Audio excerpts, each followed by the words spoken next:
In today's video, I'm going to teach you how to book cars in Expedia 2026 guide.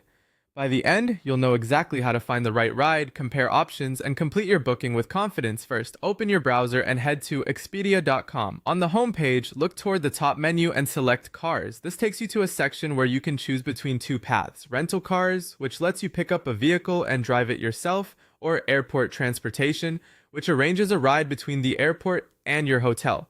If you want a driver to meet you and handle the transfer, choose airport transportation. If you prefer to drive and explore on your own schedule, rental cars is the better fit.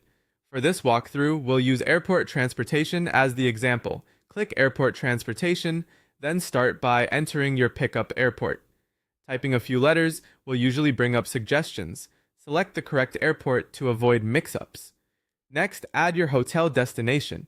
Use the exact hotel name so the system can match the address and plan the route accurately.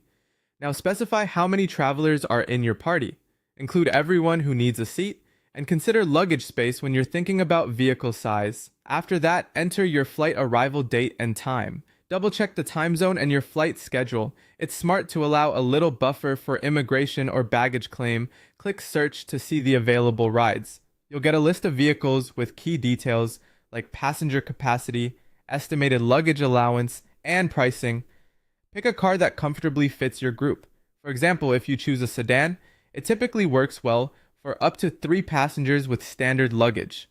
Open the car's details to review what's included, cancellation policies, waiting time, and any important pickup notes. This is a great moment to confirm that the provider's terms match your needs, especially if you're traveling with extra bags or need child seats. When you're happy with your choice, continue to checkout. Add your personal details so the provider can reach you with updates. Make sure your name is correct and your contact information is accurate, since confirmations and pickup instructions will be sent there. Next, add your payment. Review the price breakdown, including taxes and fees, and confirm the total. If there are any optional add-ons, only select what you truly need. You'll see a confirmation section summarizing the booking. Once everything looks good, click Complete Booking. That finalizes your reservation, and your confirmation email should arrive shortly afterward. Keep it handy for reference on your travel day. That's it, your car is booked on Expedia. Safe travels and enjoy the ride.